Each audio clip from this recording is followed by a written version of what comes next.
नमस्कार sir madam. नमस्ते। तपाईहरुको नाम भनिदिनुहोस्। मेरो नाम प्रसाद लिम्बू। म भूमा सुब्बा। तपाईहरु कहाँबाट आउनु भएको? हामी नेपालको विराटनगरबाट आउनुभएको। तपाईहरुले बिहे गरेको कति वर्ष भयो? बिहे गरेको 9 वर्ष भयो। 9 वर्ष भयो।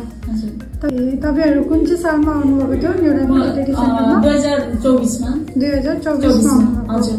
अन्त 2025 सम्म तपाईको सक्सेसफुल भयो? 2024 मा होइन, 2024 मा आयो।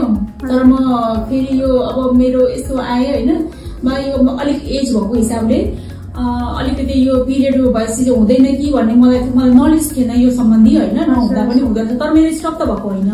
यो भनेको चाहिँ यो के भन्छ मम्मीको अनुसार हुने रहेछ नि त। मेरो मम्मीको चाहिँ अलिक छिट्टै नै सुकेको भन्नुहुन्थ्यो।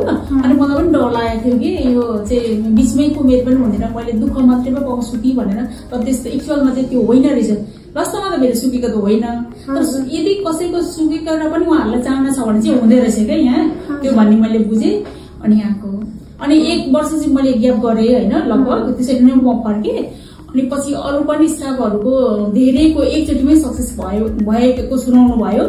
अनि एकचोटि प्लिज म्याम तपाईँ पनि जानु न सक्सेस हुँदो रहेछ, यस्तो हुँदा पनि यस्तो म चाहिँ त्यस्तो नडराउनु। इनकेस तपाईँको बिचमा त्यो पिरियड चाहिँ स्टप भयो भने पनि त्यसले पनि केही फरक पर्दैन रहेछ भनेर उहाँहरूले भन्नुभयो।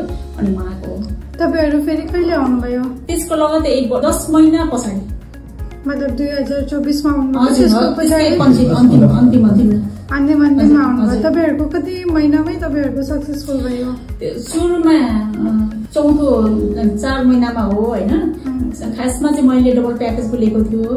अनि डबल प्याकेज चाहिँ मेरो हेल्थमा चाहिँ अलिकति ट्युमर प्लस मल्टिपल फाइबर्सहरू भएको कारणले गर्दाखेरि सुरुमा चाहिँ भएन हैन। सेकेन्डचोटि त्यो निकाल्ने बित्तिकै तुरुन्तै भयो मेरो। मैले सरले यहाँ सोधेपछि पिरियड भएको 2 दिन या 3 दिनमै आउनु भन्नुभएको थियो। मैले टाइम ब्रेक नगरिकन, किनभने मेरो एज भइसकेको थियो, ब्रेक नगरिकन म आएँ, तुरुन्त भइहाल्यो। तपाईहरु न्युरोफर्टिलिटी सेन्टरमा कसको अन्डरमा हुनुहुन्थ्यो?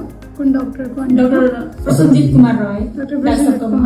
हजुर हजुर। तपाईहरुलाई सरको ट्रिटमेन्ट कस्तो लाग्यो? एकदम सेटिस्फेक्सन 100%। उहाँ चाहिँ अब आफ्नो लाइफमा एउटा भगवानै आएर यो गरे जस्तै नै लाग्यो। जसको यो मेरो जस्तो हुने जो फिमेल मेलमा हुने दुनिया समस्याहरू हुन्छ नि, यदि कसैलाई मैले थाहा पाएँ भने चाहिँ म अब यहीँ नै डाइरेक्ट जानु भनेर सल्लाह दिन चाहन्छु। यो चाहिँ बाहिर भन्दा अब हुन त मैले नेतृत्व गरिन त जति सुनिन्छ नि हैन, यहाँ चाहिँ धेरै नै राम्रो सक्सेस रहेछ। एक्ज्याक्ट मैले त्यो मन चाहिँ मैले याद गरिन हैन, त्यहाँ देखिएको 92% सम्म सक्सेस भनेको यो चान्चुने कुरा होइन। 92 100 मा हैन, त्यस्तो त कहीँ पनि सुनेको छैन। यो यहाँ हुन्छ जसले पनि ढुक्क भएर यहाँ हैन आउँदा हुन्छ जस्तो मलाई लाग्यो। यहाँ चाहिँ एकदम त्यो ढुक्क भएर स्योर भएर कन्फिडेन्टली हैन ढुक्क भएर यहाँ ट्रिटमेन्ट सुरु गर्नु भएको छ। अलिकति भरोसा गरेर। हजुर एकदम 100%। हजुर हुन्छ। All the best. Thank you.